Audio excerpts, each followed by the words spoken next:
Aujourd'hui, ce petit moment dans lequel j'ai vraiment la chance de participer, c'est de discuter plutôt de mon positionnement aussi de formatrice d'enseignante. Et c'est là que je vois que les choses se gâtent. Et donc,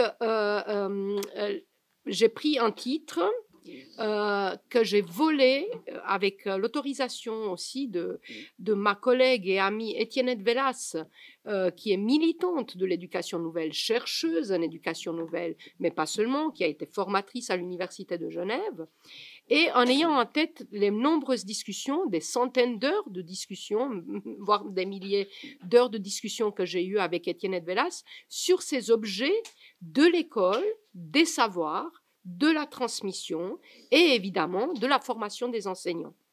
J'ai aussi en tête Marie-Alice Medioni, avec qui j'ai aussi discuté des nombreuses heures, et on a discuté comment former au mieux à des idées qui souvent on les voit dans les livres. On se dit, bah, c'est pas si neuf que ça fait près d'un siècle et demi qu'on parle que c'est toujours nouveau et ça l'est toujours pas, et donc voilà, ça tourne en rond. Et aussi, je pourrais signaler la présence dans la salle de Béatrice Engli-Génie, qui est ma collègue ici présente, qui a été aussi citée ce matin et qui est formatrice d'enseignants.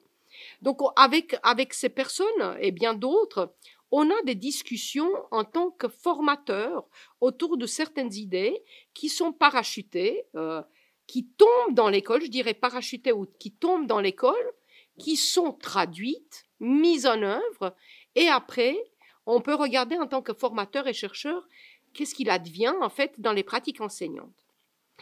Je ne sais pas si vous avez en tête ou vous avez traversé, mais les derniers numéros, par exemple, d'administration et éducation, traitent, par exemple, des émotions en contexte scolaire. Ou, en autre titre, parlons des élèves et si on les écoutait. Le dernier numéro de la Revue française de pédagogie pose aussi la question de métiers d'enfants. 50 ans de métier d'enfant, métier d'élève, voilà, de cette considération qu'on a à avoir envers la parole de l'élève, la situation de l'élève, peut-être de l'élève sujet, peut-être, je le dis bien avec beaucoup de peut-être et beaucoup de retenue, parce que ce n'est pas ce qui advient en fait dans les classes. Et en tant que formatrice, on se pose parfois les questions, dans mes nombreuses interactions que j'ai avec des stagiaires, avec des maîtres formateurs, des pratiques réelles de classe.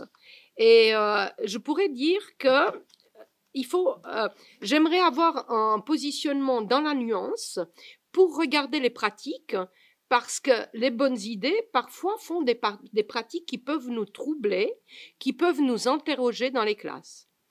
Bien sûr, on connaît tous que ce soit les travaux d'école qui, quelque part, dévoilent ces questionnements-là, dire mais qu'est-ce qu'on fait dans les classes, est-ce qu'on fait vraiment bien du bon boulot pour démocratiser les savoirs, ou on fait de l'activisme ou des activités sympathiques, mais qui ne sont pas vraiment des activités de socialisation ou d'apprentissage, etc. Donc ici, on connaît tous ces travaux, on ne peut pas faire comme si on ne les connaissait pas.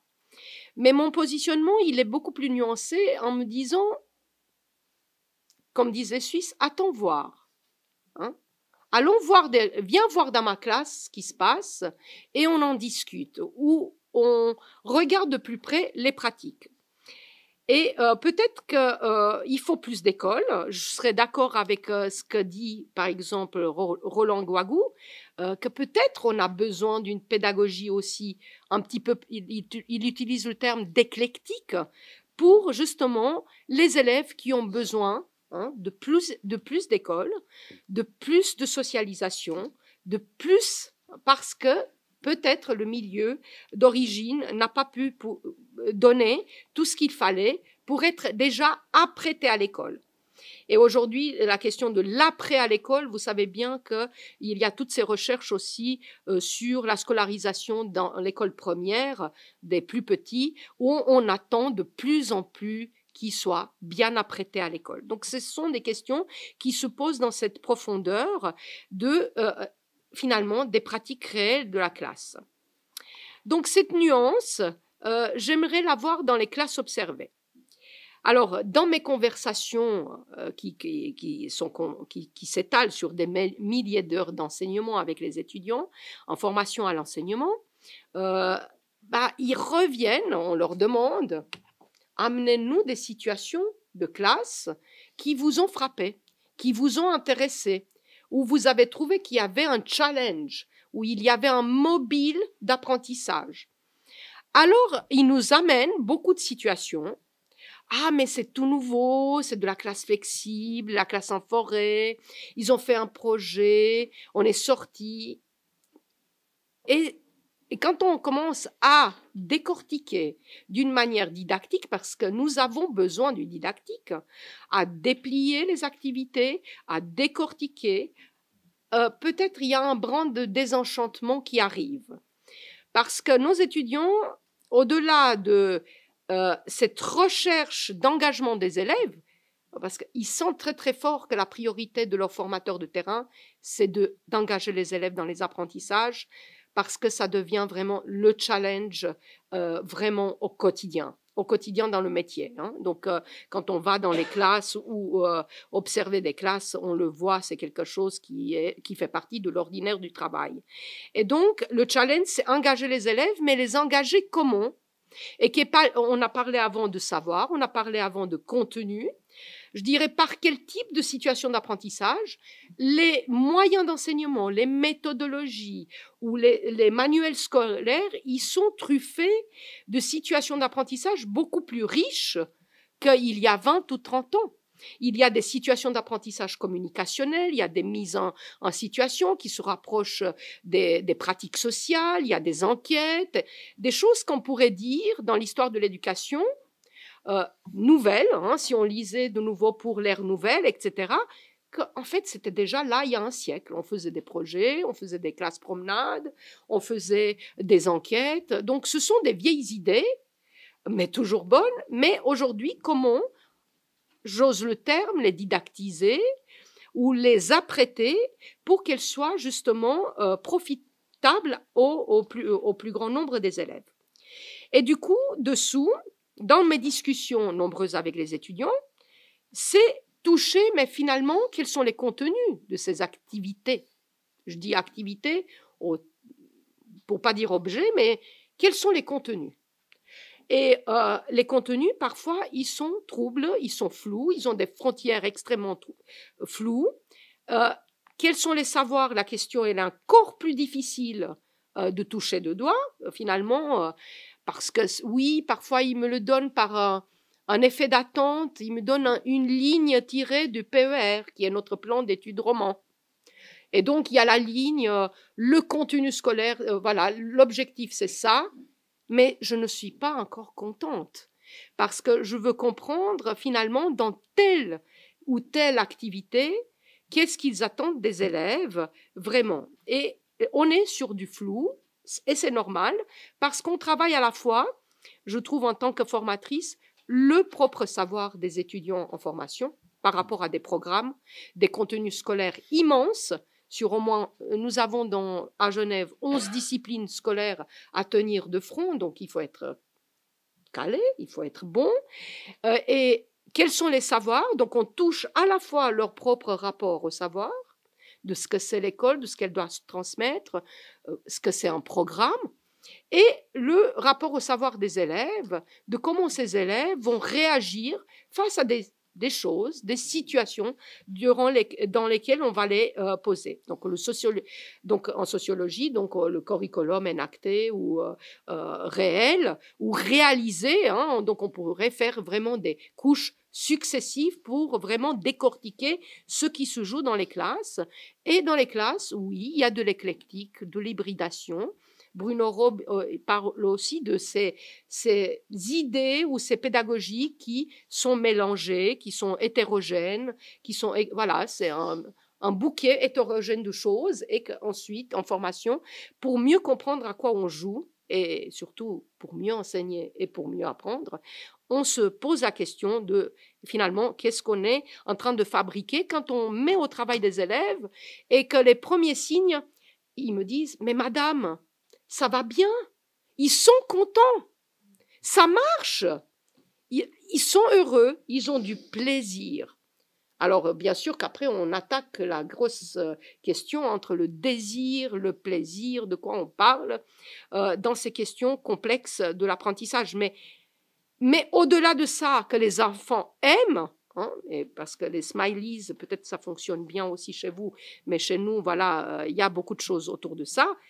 Au-delà que les enfants aiment et que ça marche bien, là, on rentre vraiment dans le morceau fort de la didactique et c'est là qu'on a besoin aujourd'hui encore plus de didactique de comment on fait une situation problème ouverte, comment on fait une mise en perspective, en recherche avec les enfants, comment on fait un débat instrumentalisé, quelque part, ça urge d'avoir des outils parce qu'on ne peut pas seulement lancer les étudiants et dire faites des choses, ils font des choses au plus près de leur conscience, mais du coup, il faut qu'on les instrumente d'une manière intelligente et réflexive.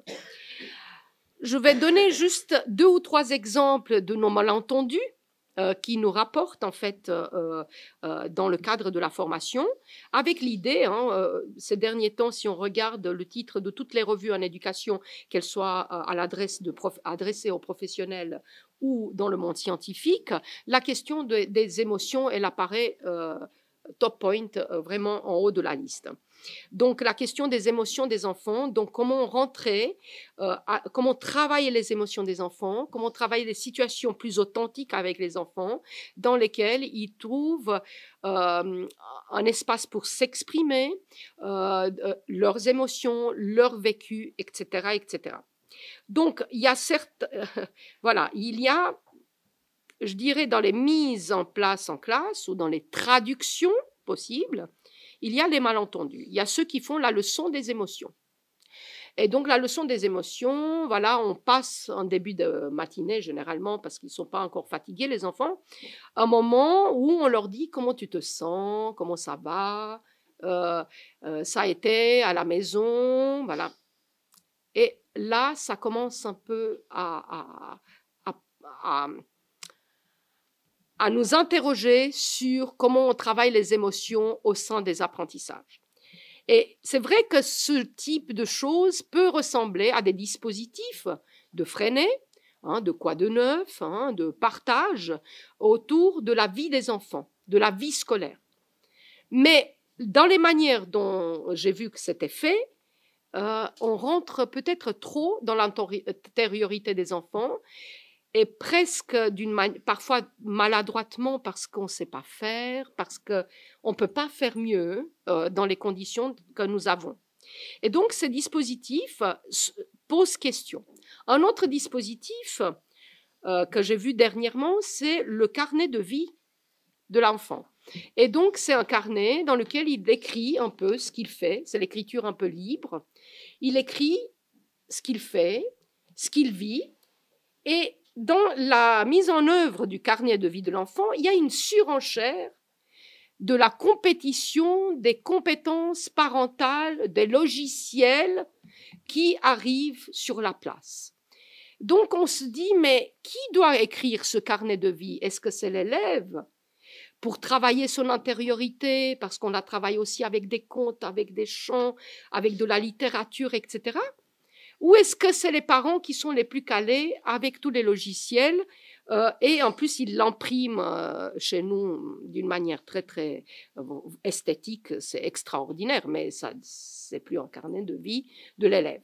Et du coup, dans l'arène scolaire, dans l'arène de la comparaison scolaire, comment vivent les élèves cette mise en compétition des carnets de vie qui deviennent vraiment qui ne remplissent plus en fait le rôle de ces instruments qui devraient être, que j'ai vu aussi dans les classes freinées. Là, j'ai été visiter une classe en Suisse allemande qui ont vraiment un rôle de carnet de vie de l'enfant, des apprentissages, où il pose ses difficultés, vraiment un partage authentique avec l'enseignant.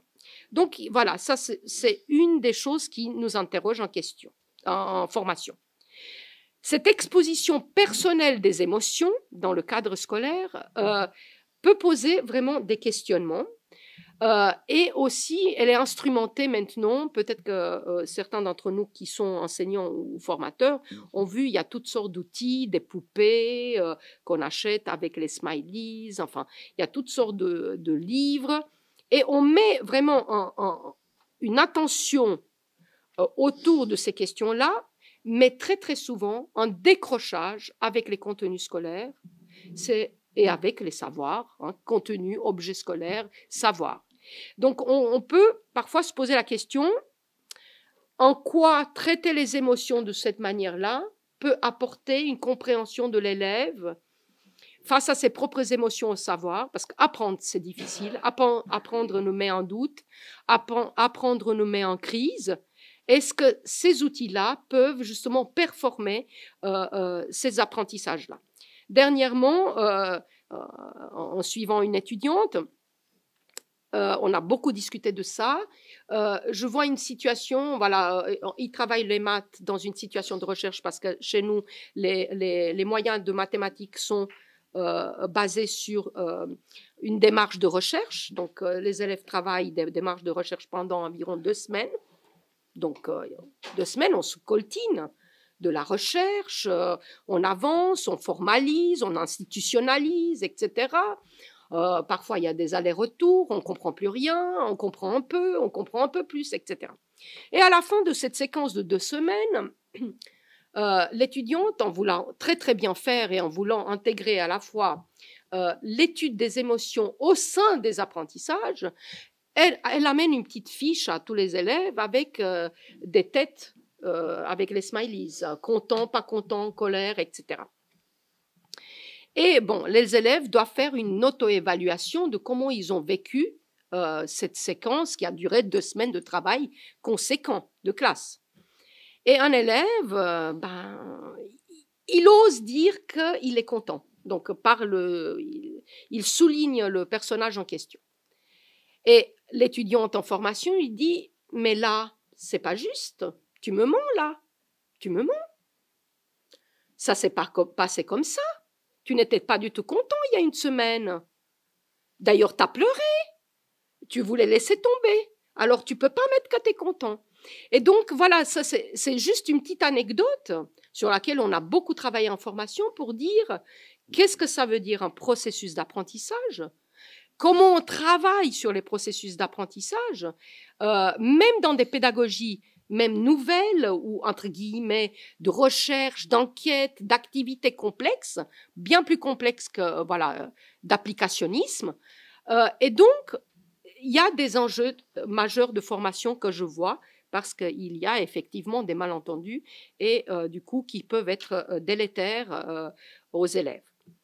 Et ça se fait aussi, mais il y a d'autres chercheurs aussi en français qui ont travaillé sur ça, sur cette écriture singulière personnelle qu'on veut plus vraie, plus proche de l'enfant. 2 minutes, oui, après je finis. Plus proche de l'enfant. La même chose, on leur demande « raconte-moi ton week-end » ou « raconte-moi tes vacances ». Et dans un monde tel qu'il est, le nôtre, avec les inégalités qui sont dans nos classes très criantes et même croissantes, que peut-on faire de mieux? Est-ce qu'on ne peut pas leur demander « raconte-moi une histoire imaginaire », par exemple? En fait, des trucs didactiques et pédagogiques, on en a plein.